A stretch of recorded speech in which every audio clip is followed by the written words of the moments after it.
Hello friends, welcome to online engineering. UPSC ने finally यहाँ पर इंजीनियरिंग सिविल सर्विसेज का नोटिफिकेशन जारी कर दिया गया है, जिसको आज ही के दिन जारी किया गया है।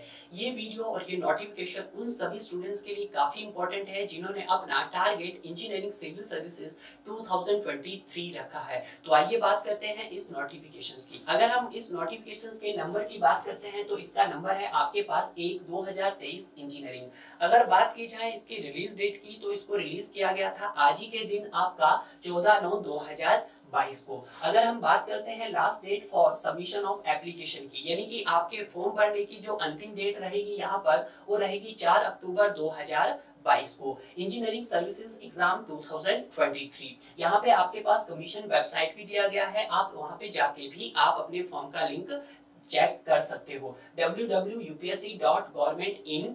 क्लियर है। अगर हम बात करते हैं इसके कुछ इंपॉर्टेंट गाइडलाइंस की तो आप इसके कुछ इंपॉर्टेंट गाइडलाइन को भी रीड कर सकते हैं। क्लियर है। बट यहाँ पे मैं कुछ इंपॉर्टेंट बातें ही आपको बताऊंगा जो आपके पॉइंट ऑफ व्यू से काफी इंपॉर्टेंट होगी। अगर आपको ये पूरा नोटिफिकेशन स्टडी करना है या पढ़ना है इसको, तो इसको मैं अपने टेलीग्राम चैनल पे सेंड कर दूंगा, तो आप मेरे टेलीग्राम चैनल से जुड़ सकते हैं। इसका लिंक आपको नीचे दिया गया है। क्लियर है। अगर हम बात करते हैं सबसे पहले कि सर इसकी जो अप्लाई डेट रहेगी वो कब से कब तक रहेगी, भाई आज ही से ही आपका फॉर्म फिलअप होना स्टार्ट हो जाएगा और आपका टिल 4 अक्टूबर 2022 टिल 6 PM तक रहेगा, after which the link will be disable. Clear है। तो ये तो बात हुई कि आप अपना फॉर्म कब से फिलअप स्टार्ट करोगे, यानी कि 4 अक्टूबर आपकी लास्ट डेट है। आज से आप अपना फॉर्म फिलअप करना शुरू कर दीजिएगा। क्लियर है। अब जो सेकंड क्वेश्चन रहता है स्टूडेंट का कि सर कौन कौन से स्टूडेंट इस फॉर्म को फिलअप कर सकते हैं, तो आइए जानते हैं कि कौन कौन से स्टूडेंट हैं जो आप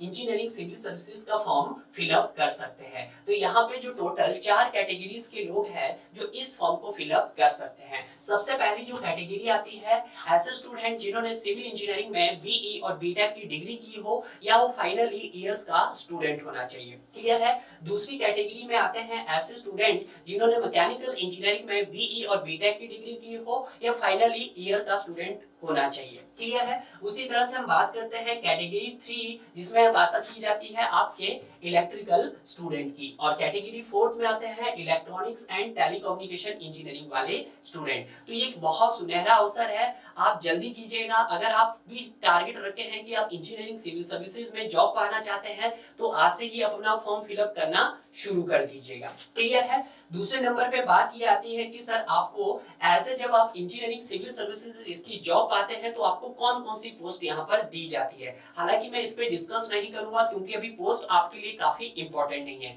नाम काफी इंपॉर्टेंट है, क्योंकि जब आप ऐसे इंजीनियरिंग सिविल सर्विसेज में जॉब पाते हैं तो आपको एक अच्छे रुतबे वाली ही जॉब मिलती है, आपको गैजेटेड पोस्ट दी जाती है, क्लास 1 की जॉब आपको यहाँ पर दी जाती है। क्लियर है। तो उसको तो हम बाद में कवर करेंगे, अभी उसको कवर करने की कोई आवश्यकता नहीं है। क्लियर है। अब यहाँ पर हम देखेंगे सर कि जो इसका जो एज का जो क्राइटेरिया होगा वो सर कितना होगा, क्योंकि ये भी एक स्टूडेंट का बहुत ज्यादा डाउट रहता है कि सर एज कितनी रहनी चाहिए। तो उसके लिए जो आपका एज लिमिट रहना चाहिए वो आपका 21 साल से लेके आपका 30 बरस के बीच होना चाहिए। क्लियर है। बट जो SC ST के स्टूडेंट है उनके लिए यहाँ पर 5 साल तक का रिलैक्सेशन दिया गया है। ठीक है, यानी कि वो 35 ईयर्स तक इस फॉर्म को फिलअप कर सकते हैं। क्लियर है। तो आपने पहले तो जाना कि आपकी जो डेट ओपनिंग है आपके फॉर्म फिलअप की वो कब से स्टार्ट हुई, सेकंड आपको कि कौन कौन से स्टूडेंट इस फॉर्म को फिलअप कर सकते हैं, तीसरा क्राइटेरिया आपने देखा कि सर एज लिमिट कितनी रहनी चाहिए, आपके 21 से 30 बरस रहनी चाहिए, यानी कि 1 जुलाई 1993 से लेके 2001 तक के बर्थ के ही स्टूडेंट इस फॉर्म को फिलअप कर सकते हैं। और जो आपके SC ST और OBC स्टूडेंट है उनके लिए यहाँ पर एज में रिलैक्सेशन दिया गया है। क्लियर है। अगर फोर्थ जो इसका इंपॉर्टेंट पॉइंट्स आता है कि सर यहाँ पे जो पेपर्स कंडक्ट करवाया जाता है वो कितने स्टेज में कंडक्ट करवाया जाता है। यहाँ पे जो आपका पेपर्स कंडक्ट करवाया जाता है वो आपका 3 स्टेज में कंडक्ट करवाया जाता है, जिसमें जो पहला स्टेज होता है आपके पास वो प्रिलिमिनरी स्टेज होता है, आपके पास ऑब्जेक्टिव टाइप का ही पेपर्स कंडक्ट करवाया जाता है। अगर हम बात करते हैं सेकंड स्टेज की, तो सेकंड स्टेज में आपके पास मेंस एग्जाम होता है एज ए रिलेवेंट फील्ड का। सिविल वाले स्टूडेंट के लिए सिविल इंजीनियरिंग का पेपर आएगा, मैकेनिकल मैकेनिकल के लिए मैकेनिकल का पेपर आएगा, इलेक्ट्रिकल्स के लिए इलेक्ट्रिकल का पेपर आएगा, टेलीकम्युनिकेशंस वालों के लिए टेलीकम्युनिकेशन का पेपर आएगा। क्लियर है। और जो थर्ड स्टेज होगा आपका, उसमें आपका पर्सनैलिटी टेस्ट होगा। क्लियर है।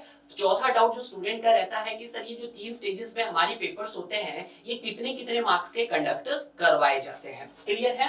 तो ये जो आपके कंडक्ट करवाए जाते हैं, तो सबसे पहले मैं चाहे सिविल की बात कर लूं, चाहे मैकेनिकल की बात कर लूं, चाहे इलेक्ट्रिकल की बात कर लूं, चाहे आपके पास इलेक्ट्रॉनिक टेलीकम्युनिकेशन की बात कर लूं, मार्क्स आपके सबके सेम रहने वाले हैं, स्टेजेस भी आपके सेम रहने वाली है। क्लियर है।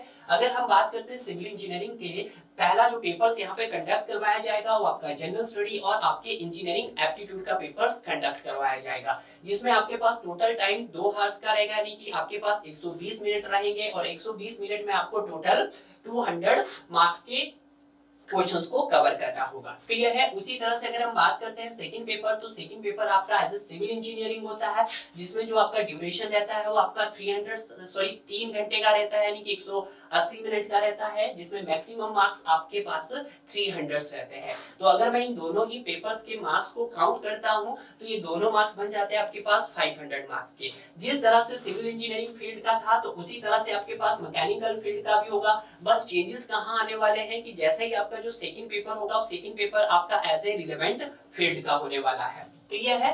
तो ये तो बात रही आपके एग्जाम के पैटर्न्स की। और फाइनली आपका क्या कंडक्ट होता है, फाइनली आपका पर्सनालिटी टेस्ट कंडक्ट करवाया जाता है, जो कितने मार्क्स का होता है, 200 मार्क्स का होता है। तो जो आपके 3 स्टेजेस में जो पेपर कंडक्ट करवाए जाते हैं, जो पहला स्टेज होता है वो आपके पास 200 मार्क्स का होता है, सेकंड स्टेज आपके पास 300 मार्क्स का होता है, तो टोटल हो गए 500 मार्क्स, और फाइनल स्टेज आपके पास 200 मार्क्स का होता है, तो टोटल हो गया आपके पास 700। यानी कि इन 700 मार्क्स से ही आपका टोटल कट ऑफ डिसाइड होगा।